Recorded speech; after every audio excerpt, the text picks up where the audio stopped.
अस्सलाम वालेकुम स्टूडेंट्स आज हमने पढ़ना है Rutherford atomic model ninth chemistry.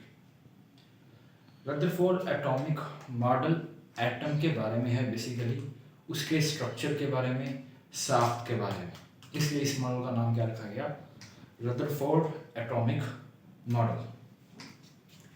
इसने एक एक्सपेरिमेंट परफॉर्म किया था। वो एक्सपेरिमेंट क्या था? उस एक्सपेरिमेंट का नाम रखा गोल्ड फॉइल एक्सपेरिमेंट।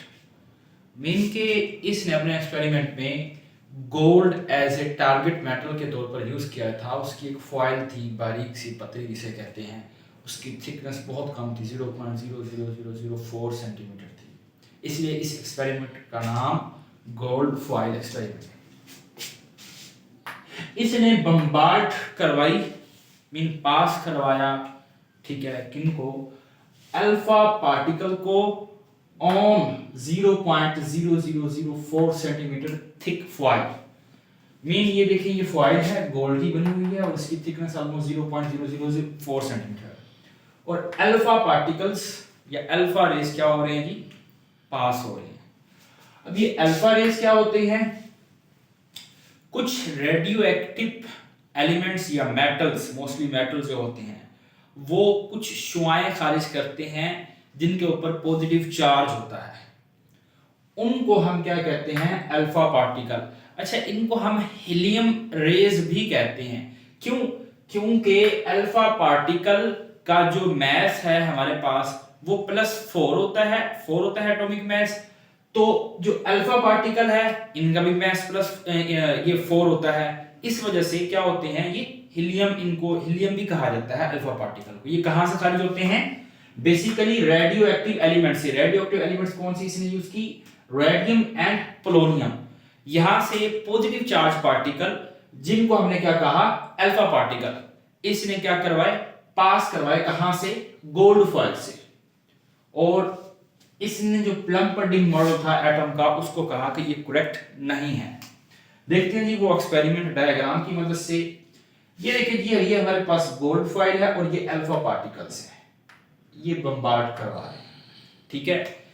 इसी को हमने मजीद ओपन करके देखा। ये जो गोल्ड फॉइल है, ये जो आपको ये दायरे से नजर आ रहे हैं ना, ये इसके एटम्स हैं गोल्ड फॉइल के। यहाँ पे देखिए छोटे हैं, यहाँ पे इसको बड़ा करके दिखाया गया है, ठीक है, ओपन करके दिखाया गया।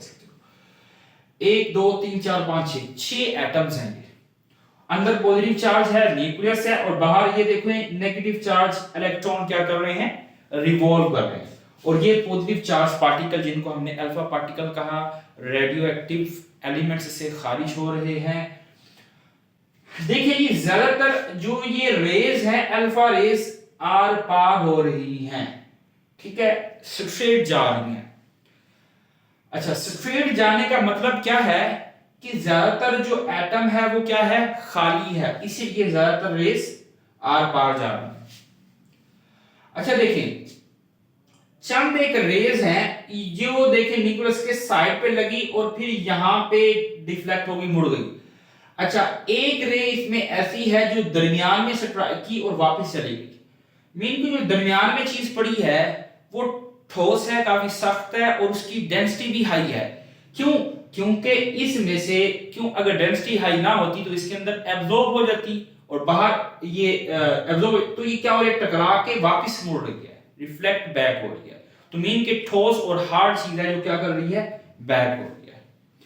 अच्छा, इसके एक्सपेरिमेंट के रिजल्ट्स देखें जी। Most of the volume occupied by atom is empty. जो एटम का ज्यादातर वॉल्यूम है वो खाली है। क्यों? Because most of the rays pass undeflected, बगैर इधर उधर मुड़े बिल्कुल स्ट्रेट जा रही है ज्यादातर लाइंस, इसलिए हमने कहा ज्यादातर एटम खाली है। The deflection of few particle prove that there is a positive charge in centre. दरमियान में से चंद एक दो जो रेज हैं वो क्या हो रही हैं? डिफ्लेक्ट हो रही हैं, मुड़ रही हैं। तो इसका मतलब सेंटर में कोई चीज पड़ी है और सेंटर में जो चीज पड़ी है उसको क्या नाम दिया? न्यूक्लियस का नाम दिया। यहां तक क्लियर है? आगे चलेंगे। Nucleus is very hard and dense. जो दरमियान में चीज पड़ी हुई है, जो इसको हमने न्यूक्लियस कहा, वो क्या है? काफी सख्त है और उसकी डेंसिटी भी क्या है जी, ज्यादा है। अब हमें कैसे पता चला, क्यों? क्योंकि डिफ्लेक्शन ऑफ रेस, जो रेज उसको टकरा रही हैं उसके अंदर एब्जॉर्ब नहीं हो रही, सख्त होने की वजह से, हाई डेंस होने की वजह से क्या हो रही है, डिफ्लेक्ट हो रही है। Size of the nucleus is very small, जो न्यूक्लियस का साइज है जो दरमियान में है वो क्या है जी, बहुत ही छोटा है साइज। हमें कैसे पता लगा, क्योंकि डिफ्लेक्शन ऑफ फ्यू रेस, चंद रेस मुड़ी है, क्योंकि दरमियान में उसको जो चीज टकराती है वो मुड़ती है, तो चंद एक मुड़ी है, तो इसका मतलब क्या है, साइज में जो चीज है न्यूक्लियस है वो साइज में बहुत छोटा है, क्योंकि चंद एक रेस मुड़ रही है। ज्यादातर खाली है क्योंकि ज्यादातर रेस आ पा रही है। Electrons revolve around the nucleus, जो इलेक्ट्रॉन है वो न्यूक्लियस के गिर्द बाहर घूमते हैं। Atom as a whole is neutral, जो पूरे के पूरे एटम है उसे क्या कहते हैं, न्यूट्रल, क्योंकि equal number of proton equal number of electron होते हैं, मगर जो न्यूट्रॉन नंबर होते हैं वो कम या ज्यादा हो सकते हैं, ठीक है। और न्यूट्रॉन के ऊपर कोई चार्ज नहीं होता, इसलिए क्या होता है जी, न्यूट्रल होता है atom. All fundamental particle present in nucleus, जितने भी पार्टिकल पाए जा रहे हैं न्यूक्लियस के अंदर उनको हम क्या नाम देते हैं, न्यूक्लियॉन्स का नाम देते हैं। एक्सेप्ट इलेक्ट्रॉन, क्योंकि इलेक्ट्रॉन तो बाहर घूम रहे होते हैं, बाकी जितने भी पार्टिकल्स हैं वो कहां पाए जा रहे हैं, न्यूक्लियस के अंदर, जैसा कि न्यूट्रॉन और प्रोटॉन, और उनको क्या कहते हैं, न्यूक्लियॉन्स का नाम देते हैं। तमाम फंडामेंटल पार्टिकल्स जो कि न्यूक्लियस के अंदर पाए जाते हैं उनको न्यूक्लियॉन्स, एक्सेप्ट इलेक्ट्रॉन, इलेक्ट्रॉन तो बाहर घूमते हैं ना, वो न्यूक्लियस के अंदर नहीं पाए जाते। अच्छा, उसके बाद थे रदरफोर्ड एटॉमिक मॉडल के डिफेक्ट्स। डिफेक्ट्स मीन जो उसने एक्सपेरिमेंट किया और एक्सपेरिमेंट के नतीजे दिए तो उसकी जो बातें गलत साबित हुई वो क्या थी। इसने कहा electron should release energy continuously. Electron क्या करता है, मुसलसल एनर्जी खारिज करता रहता है और बाद में क्या होता है जी, इलेक्ट्रॉन न्यूक्लियस के अंदर गिर जाता है। ऐसा नहीं है, देखिएगा नेक्स्ट एक्सपेरिमेंट में, नेक्स्ट हम प्लैंक्स क्वांटम थ्योरी आगे जो थ्योरीज पढ़ेंगे उसमें इसको गलत साबित किया गया है कि डिसकंटीन्यूअस मैनर में एनर्जी खारिज होती है और एब्जॉर्ब होती है जब जरूरत पड़ती है इलेक्ट्रॉन को। ये हम आगे डिटेल में पढ़ेंगे। इलेक्ट्रॉन्स फॉर्म कंटीन्यूअस स्पेक्ट्रम, क्योंकि इसके मुताबिक, रदरफोर्ड के मुताबिक, अगर मुसलसल एनर्जी एब्जॉर्ब या रिलीज कर रहा है तो कंटीन्यूअस स्पेक्ट्रम बनाना चाहिए, मगर इसका स्पेक्ट्रम हमने देखा तो इसका स्पेक्ट्रम क्या बनता है, लाइन स्पेक्ट्रम बनता है, कंटीन्यूअस स्पेक्ट्रम बिल्कुल नहीं बनता। अब ये स्पेक्ट्रम क्या होता है, ये फर्स्ट ईयर में डिटेल में पढ़ेंगे।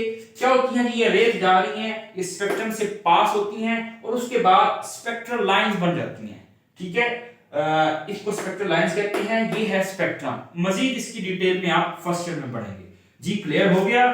अगर कुछ समझ ना आया हो तो आप कमेंट में बता सकते हैं और मेरे चैनल को सब्सक्राइब करें। ओके जी, अल्लाह हाफिज।